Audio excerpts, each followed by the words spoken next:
మనము తర్వాతి విషయాన్ని పరిశీలన చేశామనుకోండి, తల్లిదండ్రులు జీవించి ఉన్నప్పుడు వారికి ఎంతమంది అయితే సంతానం ఉంటారో ఆ సంతానంపై అందరి పట్ల సమభావం కలిగి ఉండాలి, భేదభావం చూపించకూడదు.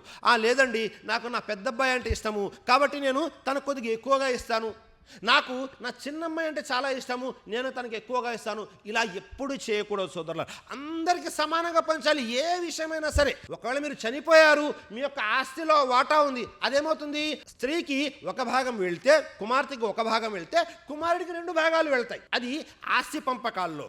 కానీ బ్రతికి ఉన్నప్పుడు ఏం చేయాలి, ఆ విధంగానే ఖర్చు పెట్టాలా అంటే ఉలమాలు రెండూ తెలియజేశారు. మీరు ఈ విధంగా ఖర్చు పెట్టడం కంటే కూడా అందరికీ సమానంగా ఖర్చు పెట్టడంలోనే న్యాయం ఉంది.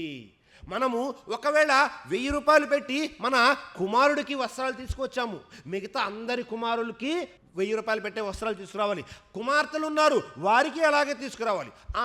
ఏదైనా అసందర్భంగా ఎవరిపైనైనా సరే వారి యొక్క వైద్య ఖర్చుల నిమిత్తం మీరు ఎక్కువ ఖర్చు చేశారు, అది వేరే విషయం. కానీ అన్ని విషయాల్లో కూడా మనము సమానంగా ఉండాలి సోదరులారా. దైవప్రవక్త వారి కాలంలో ఒక చిన్న సంఘటన జరిగింది. నౌమాన్ బిన్ బషీర్ రజల్లాహు అన్హు వారు తనకు ఉన్నటువంటి భార్యల్లో ఒక భార్య ఏం చేసింది అంటే, నీవు నా కుమారుడికి ఫలానా వస్తువుని బహుమతిగా ఇవ్వు అని తెలియజేస్తే ఆ వ్యక్తి సరే అన్నారు. ఎవరు? నౌమాన్ బిన్ బషీర్ రజల్లాహు అన్హు వారు. అన్న తర్వాత దీనిపై ప్రవక్త వారిని సాక్షిగా నియమించు అని కూడా చెప్పడం జరిగింది. వెంటనే నౌమాన్ బిన్ బషీర్ రజల్లాహు వారు ప్రవక్త ముహమ్మద్ సల్లల్లాహు అలైహి వసల్లం దగ్గరికి వెళ్ళారు. వెళ్ళి నా భార్యలో ఒక ఆమె తన కుమారుడికి ఫలానా వస్తువును బహుమతిగా ఇవ్వమంది, దీనికి సాక్షిగా మిమ్మల్ని ఉండమంది ప్రవక్త అని తెలియజేశారు.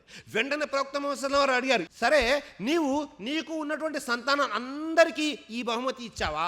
లేదు ప్రవక్త, కేవలం నా ఒక కుమారుడికి మాత్రమే ఈ బహుమతి ఇచ్చాను. వెంటనే ప్రవక్త ముహమ్మద్ సల్లల్లాహు అన్నారు, ఫత్తకుల్లా, నువ్వు అల్లాహ్కు భయపడు, నీ సంతానం ఎవరైతే ఉన్నారో వారి మధ్య భేదాభిప్రాయం చూపమాకు.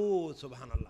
అంటే సంతానం మనకి ఎవరైతే ఉంటారో వారి మధ్యలో భేద అభిప్రాయం చూపకూడదు. మనం అన్ని విషయాల్లో కూడా అందరికీ సమానంగానే పంచాలి సోదరులారా.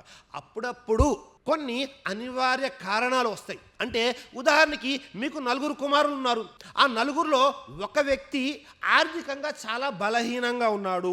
అలాంటప్పుడు ఎప్పుడైతే ఆస్తి పంపకాలు జరుగుతూ ఉంటాయో అప్పుడు కూడా మీ యొక్క ఇతర కుమారులతో మాట్లాడి, నేను ఇతనికి ఎక్కువగా ఇవ్వాలనుకున్నారు, మీరు ఒప్పుకుంటే అని వారు ఒకవేళ వినే పరిస్థితులు ఉంటే వారికి నచ్చజెప్పి ఇవ్వడం అనేది వేరే విషయం. అలా కాకుండా మనము ఒకరిని ఒకలాగా మరొకరిని మరొకలాగా చూస్తున్నాము అంటే ఇది సంతానం యొక్క హక్కులు తీర్చే విషయంలో వారికి అన్యాయం జరుగుతుంది, వారిపై దౌర్జన్యం జరుగుతుంది సోదరులారా.